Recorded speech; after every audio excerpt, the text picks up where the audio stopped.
So, Sarah, that was not a stupid question. Okay, just to comfort you, it's probably one of the most important questions that we have today.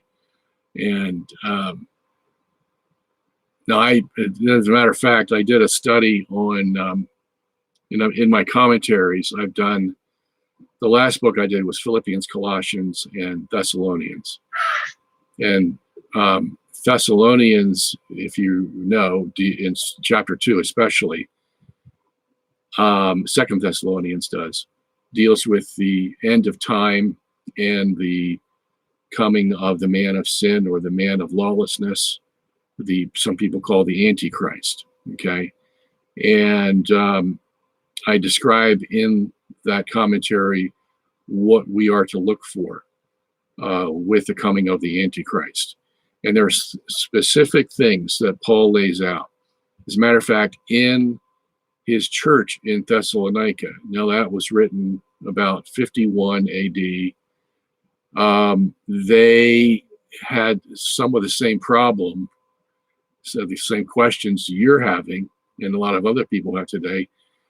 There was a rumor going around the church that supposedly came from Paul, but it didn't, because Paul said, no, I didn't write anything like that. But the rumor said that either Jesus had already come and we're to go look for him, or he was going to come like next week, next month, very soon, in other words. Okay. And so this was a rumor going around the whole Thessalonica church, and Paul had to put a stop to it.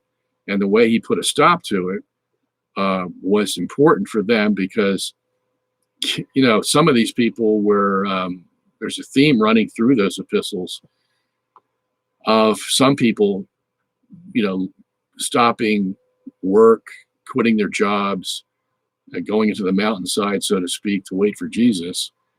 And the church was being disrupted by it, because you had all these people not working. And, the church cannot live without its members working and supporting the church. Okay, so this would have become a big problem unless Paul stepped in and wrote these letters to them. And it's the major reason why Paul wrote these letters to them. And he told them, that Jesus is not going to come back unless something happens first. And that thing that's going to happen is the loosening of Satan, the arrival of the man of sin that is going to possess, Satan is going to possess this man, and he's going to deceive the whole world with signs and wonders, miracles, and he's going to present himself as an emissary, the true emissary of God, God incarnate, in the same way Jesus, or similar to what Jesus did when he came on earth. He said, I'm God incarnate. I am God, but I'm also man. Well, that's what the devil is going to do, basically, with this man of sin. He's going to claim that he is God incarnate, and everybody is to follow him, and he'll prove it by this miracles that he's going to do. The same thing Jesus did. He proved his witness of being the Son of God by doing miracles. Well, isn't it apropos that the Antichrist, the false Christ, is going to basically make the same claims, you see? So that's something that we need to look for. And we haven't seen that yet, okay? There's no man on the face of the earth at this point in time that is fulfilling all those qualities that St. Paul talked about in 2 Thessalonians chapter 2, verses 1 to 11. Okay. And we know, as Christians, we will know, St. Paul says, when that time is, because it says he will be revealed. And that's the same word, revealed, apocalypsos, that Paul uses of Jesus Christ being revealed when he came, you see.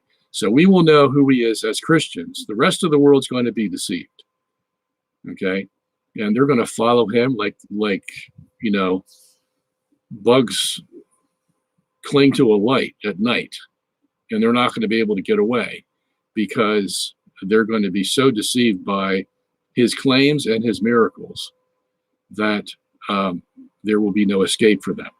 And God will see to it that there's no escape, because in the same chapter, Paul tells us that God is behind it all, and that he is going to allow this deception from the man of sin to influence them. And the words he uses there are words that mean he will continually give them deception, so that they might miss one or two, but they're going to be barraged by deception, and the whole world's going to be involved. So there's going to be societal, political pressure, cultural pressure put on them, that it will be impossible to escape unless you're a Christian.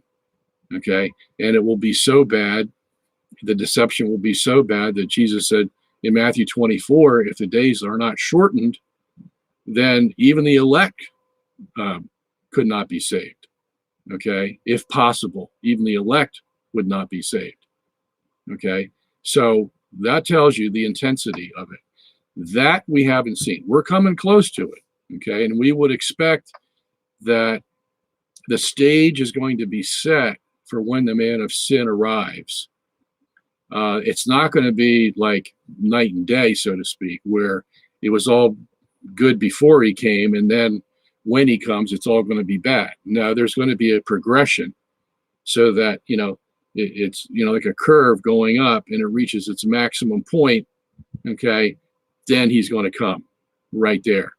And so in this time that we're living, as far as I can see, and I've been at this for 45 years or so, as far as I can see, and with the rest of the Bible, how it describes it, it will be an increasing deception, and then we'll have the ultimate final deception.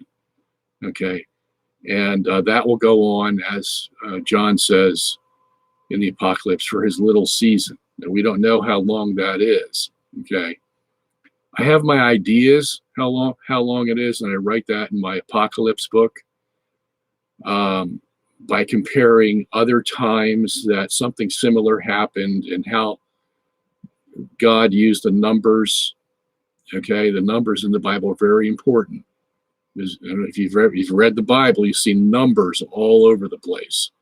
Well, there's a lot of significance to those numbers symbolically, especially in the prophecies. Okay, so we can have general idea of when it's going to come and how long it's going to last, but that's about it.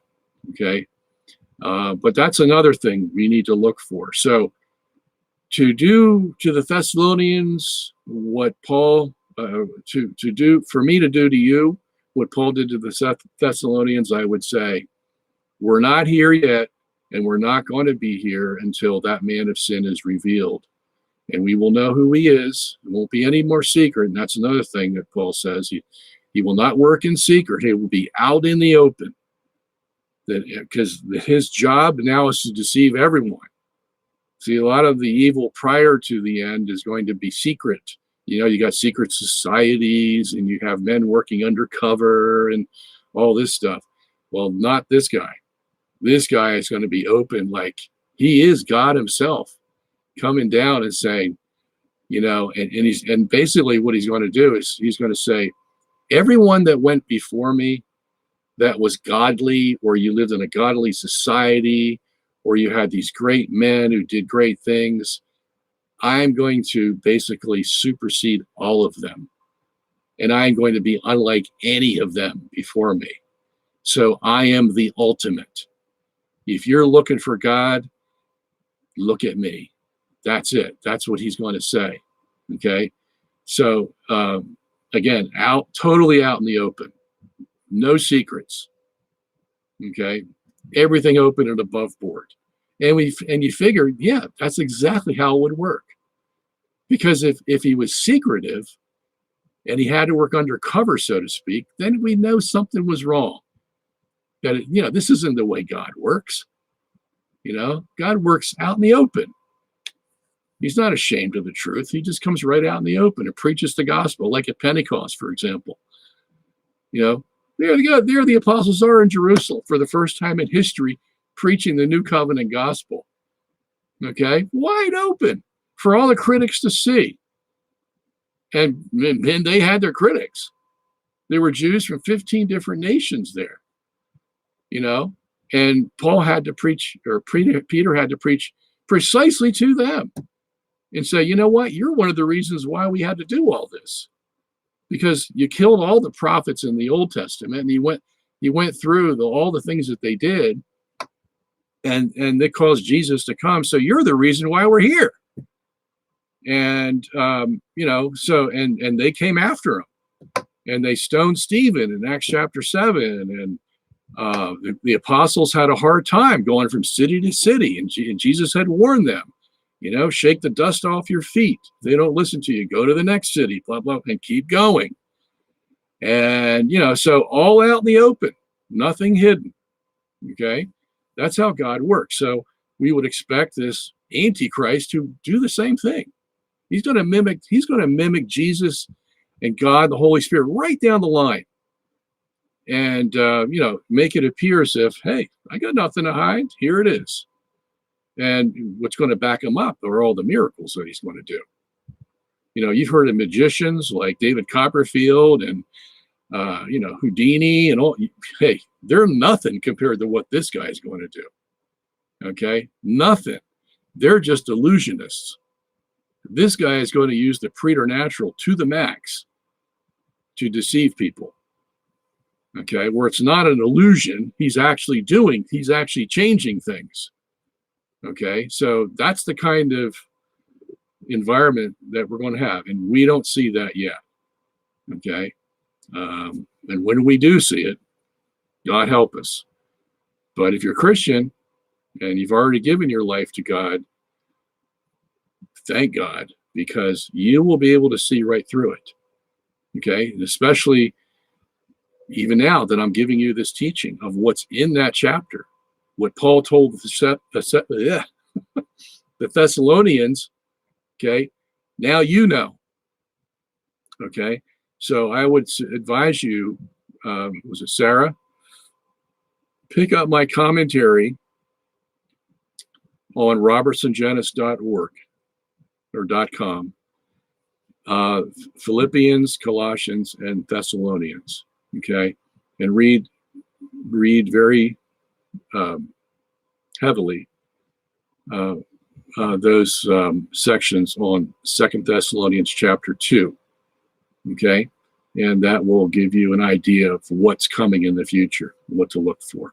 But until then, don't be concerned about it. Okay, all right.